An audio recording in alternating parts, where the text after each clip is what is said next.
하늘에 계신 우리 아버지시여, 시간 저희가 주께 나와 기도합니다. 이 아침에 기도로 하루를 시작하고자 합니다. 주께서 주시는 은혜와 또 하나님의 말씀으로 하루하루 여러 저치게 하시고 또 그 힘으로 모든 어려운 문제를 극복해내게 하여 주시옵소서.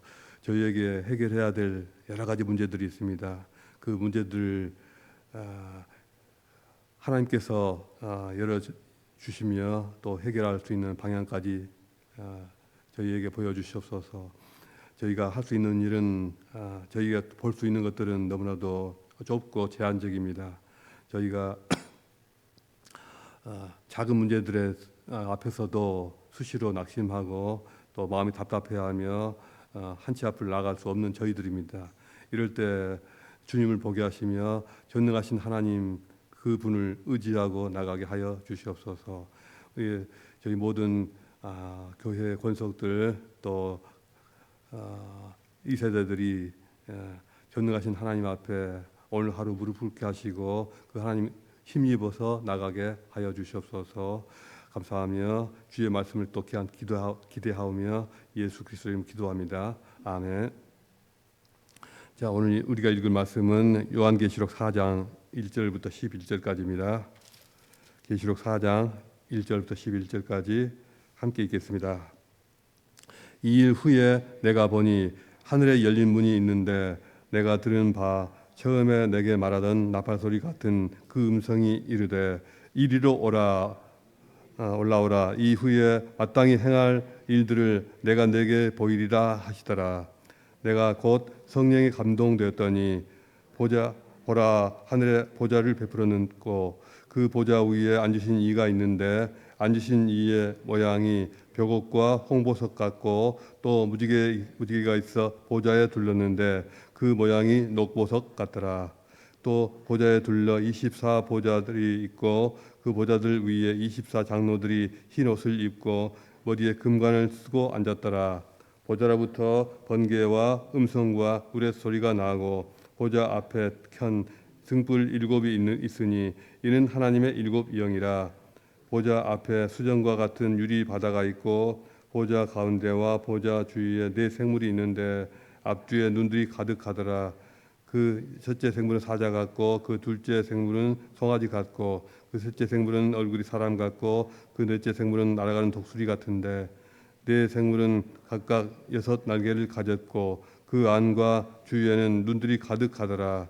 그들이 밤낮 쉬지 않고 이르기를 거룩하다 거룩하다 거룩하다 주 하나님 곧 전능하신 이여 전에도 계셨고 이제도 계시고 장차 오실 이시라 하고 그 생물들이 보좌에 앉으사 세세토록 살아계시는 이에게 영광과 존귀와 감사를 드릴 때 24 장로들이 보좌에 앉으신 이 앞에 엎드려 세세토록 살아계신 이에게 경배하고 자기의 관을 보좌 앞에 드리며 이르되 우리 주 하나님이여 영광과 존귀와 권능을 받으시는 것이 합당하오니 주께서 만물을 지으신지라 만물이 주의 뜻대로 있었고 또 지으심을 받았나이다 하더라.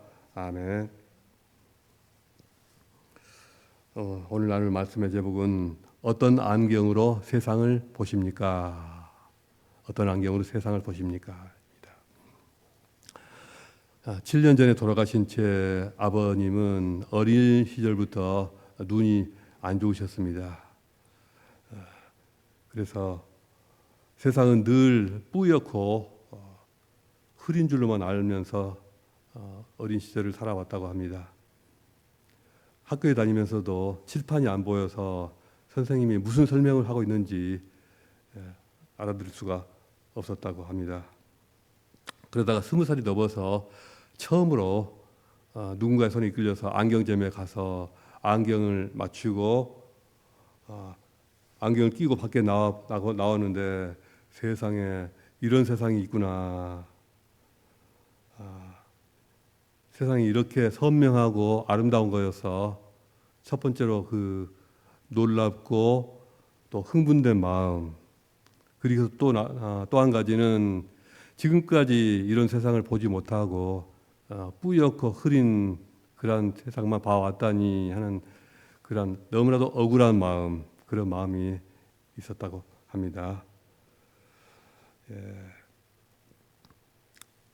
이렇게 시력이 좋지 않은 분들은 안경을 의존하게 되죠.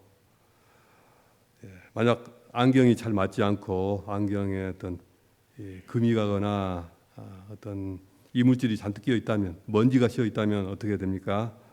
경험을 하셨을 것입니다. 세상이 온통 흐려 보이고 또 일그러져 보일 수도 있고 조금만 걸어도 머리가 아프고 어지러울 것입니다. 렌즈에 흠집이라도 나 있거나 먼지가 잔뜩 묻어 있을 때면은 세상의 모습이 제대로 보이지가 않고 굉장히 세상이 답답하게 보일 것입니다. 안경 하나가 우리 보는 세상을 전혀 다른 모습으로 바꿔버립니다. 우리 눈에 보이는 안경만 그런 것이 아닙니다. 우리 모두는 눈에 보이지 않는 마음의 안경들을 하나씩 가지고 세상을 살아갑니다. 똑같은 세상을 보는데도 제각각 다른 것을 봅니다. 같은 것을 보는데도 다른 말을 해요. 다르게 해석을 합니다. 이것이 우리가 가지고 있는 우리 세계관인데요. 세계관이라고 하는 이 안경, 그 안경의 상태가 어떠냐에 따라서, 어떤 안경을 끼웠냐에 따라서, 또 어떤 색깔로 입혀져 있느냐에 따라서 내 인생과 또 내 세상은 전혀 다르게 보이고 다르게 해석이 됩니다. 어떤 사람은 돈이라고 쓰여 있는 황금색 안경을 끼고 살아갑니다. 그래서 사람을 봐도 또 아름다운 예술 작품을 봐도 또 어떤 귀한 뭔가를 봐도 다 황금색으로 보입니다. 돈이라는 걸로 해석이 되죠. 또 어떤 사람은 과거의 상처라고 하는 깊은 흠집이 난 안경을 써 있어서 뭘 봐도 이렇게 흠집 난 그런 모습으로 보게 되고 또 삐딱하게 보게 됩니다. 사람을 만나도 의심의 눈초리를 보게 되고 어떤 깨끗한 상대의 모습을 볼 수가 없게 되고 또 그래서 마음을 열지를 못하게 됩니다. 오늘날 우리가 사는 세상은 교묘하게 우리 모두에게 어떤 특정한 안경을 씌우려고 하는데요. 어떤 안경이냐? 의심과 또 불안과 경쟁이라고 하는 그런 안경입니다. 이 안경을 쓰면 이 세상은 생존을 위해서 서로 싸워야만 하는 그런 전쟁터로 보이게 하고요. 또 내 앞에 동료는 내가 이겨야만 하는 그런 경쟁자로 보이게 만듭니다. 나도 모르는 사이에 세상이 씌워준 이 흐릿한 안경, 또 이상한 안경 때문에 진짜 봐야 할 것을 놓치고 아름다운 것들을 다 놓치게 되고 그렇게 그런 모습만 보면서 살아갈 수가 있습니다. 반모섬의 유배지에서 사도 요한은 지금까지 한 번도 보지 못했던 그러한 천상의 모습, 놀라운 모습을 보게 됩니다. 그것을 봄으로써 세상을 보는 그의 관점이 근본적으로 달라지게 되었습니다. 물론 그가 하나님의 부르심받은 예수 그리스도의 사랑하는 사도로서 주님과 동행하는 삶을 살았고 주님께서 승리하시는 그 비전을 가지고 있긴 했지만 그럼에도 불구하고 그가 보는 세상은 뿌옇고 흐린 그러한 모습이었을 것입니다. 오늘 본문 1절은 이렇게 시작합니다. 이 일 후에 내가 보니 하늘에 열린 문이 있는데 그 음성이 이르되 이리 올라오라. 어떤 음성이 자신을 부르는 것을 듣게 됩니다. 이것은 하나님의 초대였습니다. 그 하나님의 초대는 야 걱정하지 마. 다 잘 될 거야 라고 하는 이런 막연한 수준의 그런 위로의 수준이 아니라 막연한 어떤 위로의 수준이 아니라 지금까지 그의 낡고 침침한 안경을 벗어 던지고 새로운 하늘에 엄청난 도수를 가진 그런 하늘의 안경을 통해서 진짜 세상을 다 보게 하는 그러한 하나님의 초대였습니다. 요한이 지금까지 보고 있었던 것은 로마 제국의 무자비한 핍박과 그 아래에서 그로 인해서 신음하고 있는 너무나도 고통스러운 삶의 현실 신음하고 있는 교회들, 그리고 자신의 외로운 유배 생활, 자, 그의 눈에 보였던 이러한 세상, 너무나도 흐린 우중충한 모습들 뿐이었습니다. 그런데 바로 하나님께서 그의 인생에 개입하셔서 요한아, 나의 종아, 이제 내가 너에게 진짜 세상을 볼 수 있는 하늘의 안경을 주겠다. 이리로 올라오라 하고 이렇게 초대하신 것입니다. 하나님은 우리에게 말씀하십니다. 네가 지금 보고 있는 일그러진 세상이 전부가 아니다. 네가 지금 쓰고 있는 그 안경이 문제다. 내가 너에게 주는 진짜 안경을 네가 한번 끼워봐라. 진짜 현실을 선명하게 볼 수 있는 완벽한 도수의 안경을 너에게 주겠다. 이렇게 말씀하시는 것입니다. 요한이 그 초대에 응해서 하나님께서 주신 그 하늘의 안경을 쓰자 놀라운 것들을 보게 됩니다. 그의 시야에 가장 먼저 선명하게 초점이 맞춰진 것은 무엇이었을까요? 2절부터 그려지고 있는 모습인데요. 첫 번째로 보는 모습은 보라, 하늘의 보좌를 베풀었고 그 보좌 위에 앉으신 이가 있는데, 바로 이 모습입니다. 이것이 바로 하늘의 안경을 썼을 때 갖게 되는 그 힘입니다. 이 안경은 세상의 심각한 문제들, 또 아니면 내 연약함이나 내 한계에 갇혀서 좁은 눈으로 보는 그러한 모습의 세상이 아니라 우주의 중심을 전부 다 환하게 보는 것입니다. 그 우주의 중심의 보좌에 자동으로 초점이 쫙 맞춰져 있는 그런 것입니다. 전에는 우리가 눈앞의 문제만 포커싱이 되어서 그런 것들만 집중하게 되어서 이 세상이 온통 복잡하고 해결책이 안 보이고 또 이 세상 자체가 거대하고 너무나도 위압적으로 나에게 보였습니다. 그러나 하늘의 안경을 쓰고 이 세상을 보는 순간 그 나를 위압했던 그런 문제들은 다 저 뒤로 배경으로 그냥 다 물러가 버리고 아무것도 아닌 것이 되어버리고 모든 것을 다스리시는 하나님의 보좌가 내 시야의 정중앙에 선명하게 들어옵니다. 이게 진짜 세상의 가장 핵심이구나. 이 모습이야말로 이 우주의 가장 본질이고 가장 어떤 핵심의 모습이구나 하는 것입니다. 이 세상은 주인이 없는 것이 아니었습니다. 보좌는 비어있지 않았습니다. 새 안경을 통해 본 보좌의 광경은 눈이 부십니다. 그 보좌에 앉으신 이가 계시고 벽옥처럼 투명한 그분의 거룩함이 있고 홍보석처럼 불타는 그분의 공의가 보입니다. 그런데 더 놀라운 것은 번개와 우레소리가 터져 나오는 그 두려운 보좌를 녹보석 같은 무지개가 감싸고 있었다는 것입니다. 뒤에 무지개가 감싸고 있는데요. 이것이 무슨 뜻일까요? 무지개는 하나님의 자비와 약속을 상징합니다. 이 하늘의 안경이 우리에게 보여주는 것이 첫 번째가 세상을 압도하는 하나님의 절대적인 권세와 능력이었고 또 다른 하나는 그 능력을 감싸고 있는 변치 않는 그분의 사랑과 신실하심인 것입니다. 우리를 영원히 안심시키고 우리에게 영원한 평안을 가져다주는 그분의 사랑하심과 그분의 신실하심, 그것이 보이는 것입니다. 하나님은 두렵고 떨리게 하는 그런 분이지만 동시에 약속을 지키시는 너무나도 신실하신, 너무나도 사랑이 많으신 그런 분이었습니다. 이것이 바로 하늘의 안경이 보여주는 진짜 이 우주의 모습이고 진짜 이 우리 현실의 모습입니다. 세상의 안경은 문제와 상황을 우리 삶의 초점으로 가져다 놓습니다. 자꾸 문제를 보게 하고 상황을 보게 하고 그것 때문에 내가 고민하게 만들고 또 힘들어하게 합니다. 그러나 하나님께서 주신 이 안경은 영원한 통치자를 우리 삶의 초점으로 놓게 합니다.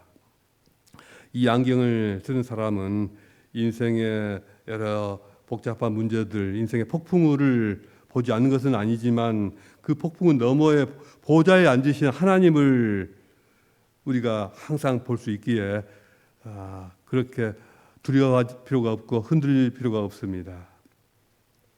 우리가 온전히 새로운 삶을 새로운 것을 보면서 새로운 삶을 시작하기 위해서는 내 상처와 내 경험과 또 세상이 기준이 주는 어떤 낡은 안경들 그런 것을 과감히 벗어버리고 내 자신의 좁은 눈이 아니라 하나님께서 우리에게 주시는 그런 새로운 눈으로 세상을 볼 수가 있어야 합니다. 눈에 새로운 것들이 환하게 보여야 합니다.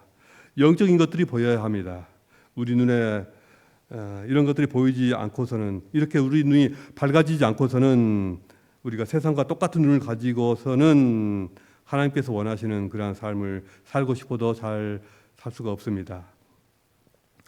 사도 요한이 보았던 것은 무엇이었습니까? 온 세상을 영원히 통치하시는 하나님이었습니다. 그리고 그 보좌 주위에